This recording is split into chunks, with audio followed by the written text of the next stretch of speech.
Hello friends, welcome. আশা করি ভালো আছেন সবাই। আজকের ভিডিওতে আমরা দেখব কিভাবে মাইক্রোসফট এক্সেলে এরকম ইউজার ফর্মে লিস্ট বক্সে এই আইটেমগুলো কিভাবে অ্যাড করতে হয়, অর্থাৎ ডিফল্ট অবস্থায় কিছু ডাটা থাকবে, সেই ডাটাগুলো কিভাবে অ্যাড করতে হয়। তো চলুন শুরু করা যাক।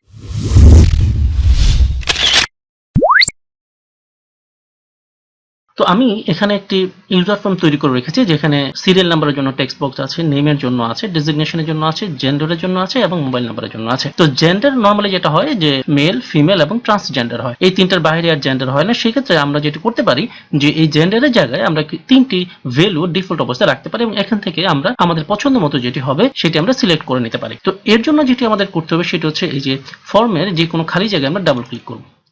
ডাবল ক্লিক করলে আগে যেহেতু আমার এখানে কোডগুলো এন্ট্রি দেওয়া আছে, সেই জন্য আমার এখানে আসছে যে private sub user form underscore activate. তবে আপনারা যখন প্রথম অবস্থায় এটি করবেন তখন অন্য একটি আসতে পারে। যেমন ধরুন আমি নতুন একটি ফর্ম যদি আমি নেই, ইনসার্ট থেকে ইউজার ফর্ম, এবং এখানে যদি আমি ডাবল ক্লিক করি তাহলে দেখুন private sub user form underscore click আকারে এসছে।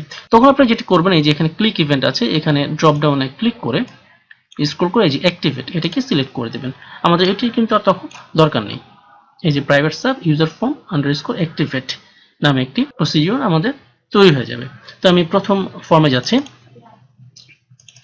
তারপরে আমাদের যেটি করতে হবে, আমাদের কোড লেখা শুরু করতে হবে। যেহেতু আমরা কম্বো বক্স, অর্থাৎ আমরা যদি ফর্মে যাই তাহলে এই কম্বো বক্সের নাম হচ্ছে কম্বো বক্স 1। এখন আমরা যদি কোডে যাই তাহলে দেখুন with me dot combo box 1, অর্থাৎ কম্বো বক্সের নামটি, তারপরে ডট অ্যাড আইটেম। আমি এখানে অ্যাড আইটেম দিয়ে প্রথমে আমি ব্ল্যাঙ্ক দিয়েছি। তাহলে যেটি হয়, আমরা যদি এখানে যাই তাহলে দেখুন এই যে প্রথমটি ব্ল্যাঙ্ক আছে। ওকে, সেই জন্য আমি এটা একটি ব্ল্যাঙ্ক একটা আইটেম যোগ করেছি। তারপর যেটি করতে হয়েছে ডট অ্যাড আইটেম মেল, তারপরটি অ্যাড আইটেম ফিমেল এবং তারপরে ডট অ্যাড আইটেম ট্রান্সজেন্ডার। যে টেক্সটগুলো আসবে সেগুলো অবশ্যই ডাবল কোটসের ভিতরে দিতে হবে। তারপরে এন্ড উইথ এবং এন্ডস আপ আগে থেকে ডিফল্ট অবস্থায় আছে। এখন যদি আমরা এটি রান করি তাহলে দেখুন জেন্ডারে যদি আমরা ক্লিক করি তাহলে আমরা যে 4টি আইটেম যোগ করেছি একটি ব্ল্যাঙ্ক সহ, এগুলো আমাদের অটোমেটিক আসবে। আচ্ছা, এখন আমি অন্য একটি আইটেম যোগ করে দেখাচ্ছি আপনাদেরকে। যে এখানে যদি আমি অন্য একটা আইটেম দেখাই, ডট অ্যাড আইটেম ডাবল কোটসের ভিতরে আমরা দিলাম XYZ। এবার আমরা যদি কোডটি রান করি তাহলে দেখুন জেন্ডারের জায়গায় blank, male, female, transgender, XYZ।